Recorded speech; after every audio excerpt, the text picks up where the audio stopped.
Como Michael Landon conseguiu lidar com sua difícil infância? Por que ele morreu tão jovem? É verdade que ele morreu devido a um laboratório químico? Vamos falar sobre isso neste relatório, e muitas outras coisas. Michael Landon foi um ícone da televisão americana cujo legado ainda é importante na indústria do entretenimento. Ele foi ator, produtor, diretor e roteirista. Fez triunfar todo o projeto em que participou, seja nos bastidores ou como protagonista das séries. Como ator, teve papéis marcantes. Foi Little Joe em Bonanza, Charles Ingalls em Os Pioneiros e, finalmente, Jonathan Smith em Caminho para o Céu. Sua habilidade para criar personagens inesquecíveis e transmitir emoções autênticas através da tela se tornou quase uma marca registrada. Apesar do sucesso na TV, a vida pessoal de Michael nem sempre foi fácil. Ele teve 3 casamentos e 9 filhos. Segundo vários relatos, ele foi um excelente pai de família, completamente o oposto do que viveu como filho em seus primeiros anos. No início dos anos 90, Landon começou a sentir dores na perna que inicialmente atribuiu ao cansaço do trabalho. Infelizmente, descobriu-se mais tarde que ele tinha câncer de pâncreas, uma doença que o consumiu no dia 1º de julho de 1991, o dia em que Michael Landon morreu. Se conhecem Michael Landon, como foi que o conheceram? Alguns vão me dizer certamente Bonanza, outros a família Ingalls, Outro Caminho para o Céu. Quero ler todas as suas anedotas com este ator, como foi, o conheceram, com qual série o conheceram, o que podem me contar sobre ele. Quero ler aqui embaixo. E também convido vocês a deixarem sugestões para possíveis futuros vídeos neste canal e também a se inscreverem, deixar o seu like e ativar notificações, agora mesmo. Então cliquem em like agora mesmo e agora sim, vamos começar. Os dias finais de Michael Landon foram muito difíceis. Seu corpo, que em seus tempos de ouro havia sido forte e atlético, estava se apagando pouco a pouco por causa do câncer de pâncreas que já se havia espalhado para o seu fígado e gânglios linfáticos. Era algo inoperável e os médicos haviam dado um prognóstico terminal. Apesar disso, Michael foi um lutador até suas últimas horas.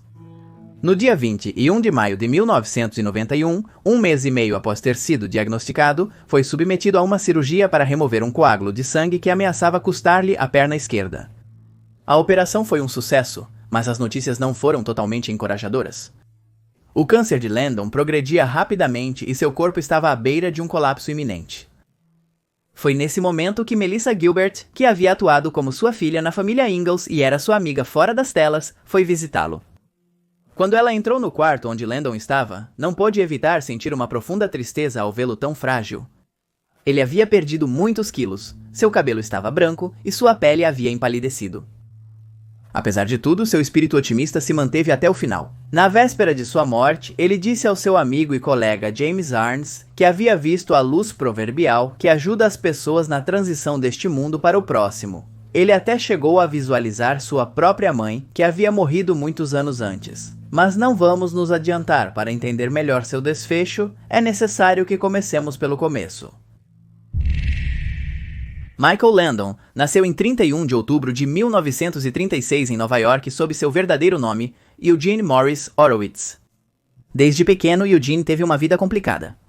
Na escola, ele era constantemente importunado por suas raízes, já que sua mãe era católica e seu pai era judeu. Contudo, sua infelicidade não se restringia à escola, mas também abrangia seu lar. Sua mãe sofria de transtornos psiquiátricos e havia tentado tirar a própria vida várias vezes, o que preocupava profundamente o futuro ator e o impedia de desfrutar plenamente desses anos que se supõe serem cheios de diversão. Durante umas férias familiares na costa, Eugene teve que resgatar sua mãe de se afogar. Além de salvá-la, ela engoliu muita água e acabou vomitando, o que se tornou uma das piores lembranças de sua vida, gerando um trauma para os anos seguintes. Além disso, as tentativas de sua mãe de tirar a própria vida afetaram sua saúde, o que fez com que ele sofresse de enúrese noturna, ou seja, que urinasse enquanto dormia. Infelizmente, sua mãe, longe de lhe oferecer compreensão, não percebeu a origem do problema e pendurava os lençóis molhados na janela para envergonhá-lo. Conforme Eugene crescia e percebia a situação, afastou-se de sua mãe, mas precisou retornar para casa após sofrer um grave acidente de moto que quase desfigurou seu rosto. O impacto foi tão grande que ele precisou fazer uma reconstrução facial.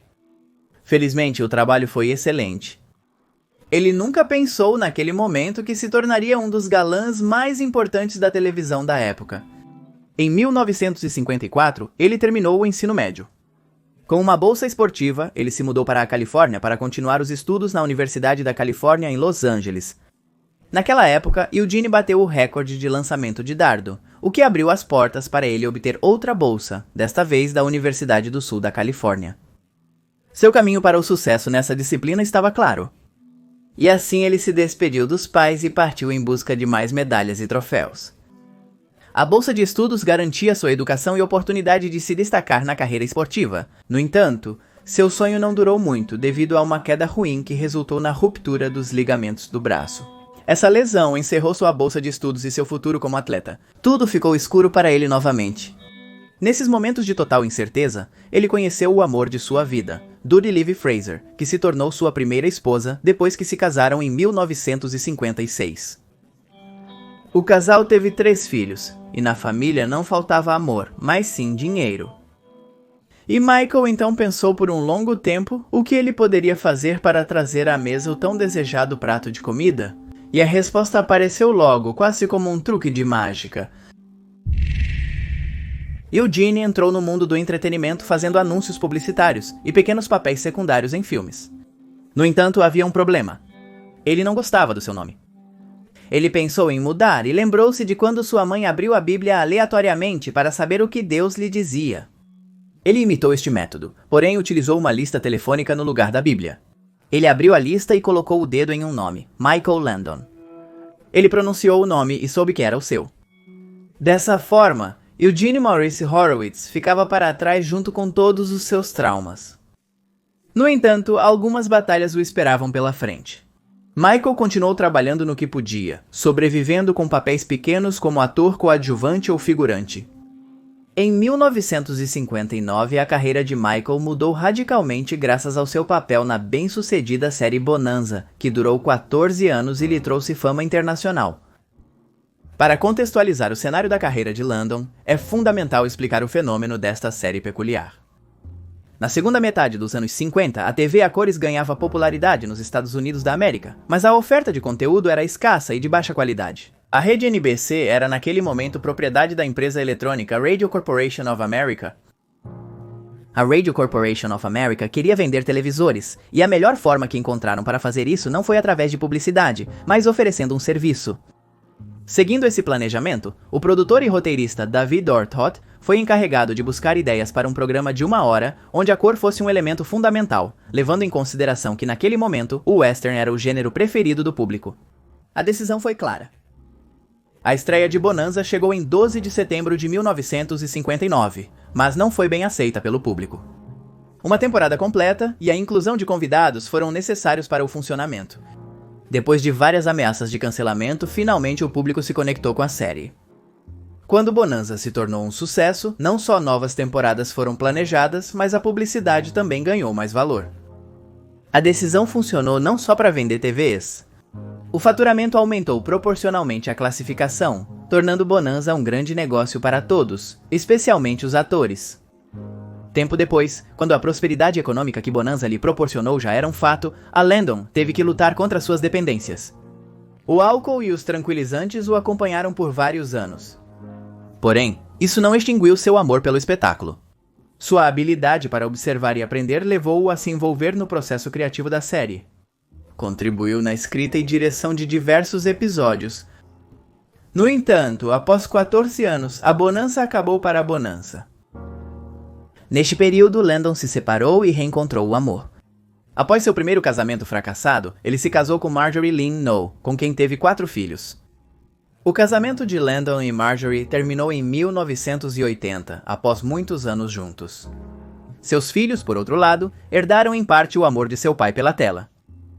Uma de suas filhas se aventurou no mundo do entretenimento, interpretando o personagem Ita Plum na série A Família Ingalls, embora depois tenha decidido se tornar uma psicóloga clínica.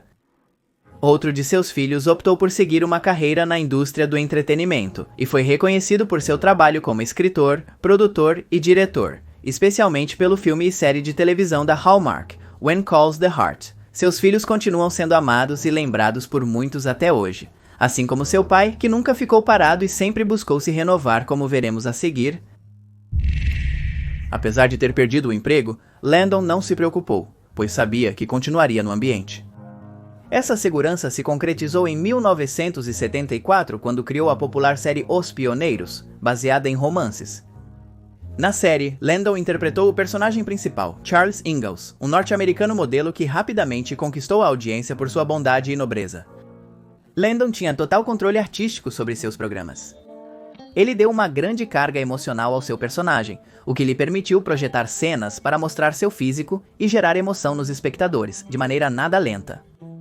Apesar das críticas negativas por seus episódios sensíveis, Landon afirmou que seu objetivo era fazer as pessoas rirem e chorarem, para que assistir televisão não fosse uma atividade passiva. Foi assim que até 1983 ele triunfou com os singles. Em seguida, Landon prosseguiu com seu projeto Caminho para o Céu, focado em auxiliar as pessoas a superarem suas dificuldades por meio da fé. Novamente, com o poder de seus personagens, escolheu interpretar o anjo Jonathan Smith, que ajudava as pessoas a encontrar seu caminho de volta à luz. Ele já tinha essa ideia em mente graças a uma tragédia vivida com sua filha. 10 anos antes, em 1973, a pequena sofreu um acidente que levou 2 anos para se recuperar. E daí nasceu este outro sucesso. No entanto, a decisão de Landon de transformar sua experiência familiar em uma ficção afetou seu casamento, resultando em um iminente divórcio. Michael não esperou muito para começar um novo relacionamento, desta vez com Cindy Clarico, uma maquiadora 20 anos mais nova com quem teve 2 filhos. Apesar dos altos e baixos em sua vida pessoal, o ator continuou sendo uma figura icônica na televisão americana e deixou um legado duradouro na indústria do entretenimento. Embora Michael estivesse sendo oferecido um monte de projetos, tanto em filmes quanto em séries, a morte se aproximou de sua vida e ele teve que se concentrar em uma única coisa, em viver. As dependências na vida de Michael lhe fizeram um muito mau passado. Aos 54 anos, foi diagnosticado com câncer de pâncreas, e dias depois confirmaram que, devido a uma metástase, o fígado e os gânglios linfáticos também estavam comprometidos. Só lhe restava aguardar seu fim da melhor forma possível. 3 dias depois, Michael Landon decidiu que era o momento de revelar que sofria de uma doença em estágio muito avançado.